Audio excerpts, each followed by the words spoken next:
We're nearly there. We know how water moves up the plant in the xylem, with some minerals dissolved in the water, and we know that sugars move up and down the plant in the phloem. So all that is left to discover is exactly how the phloem works. We had the transpiration stream and the transpiration pool in the xylem, but there are no forces causing translocation, so something different must happen in the phloem. The phloem uses active transport to transport the food nutrients like glucose and amino acids around the plant.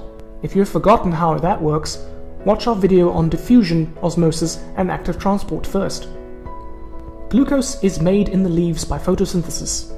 Glucose is converted into sucrose in the leaves, which then enters the phloem vessels, as do amino acids. They then need to be transported around the plant to every single cell.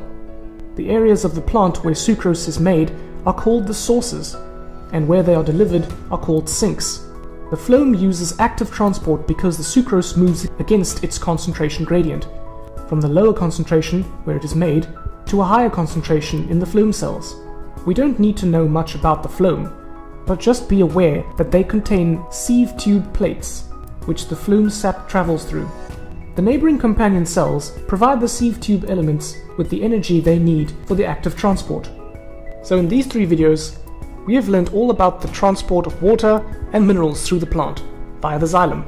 The transpiration of water in the leaf creates a transpiration pool, which almost physically pulls the water up through the plant.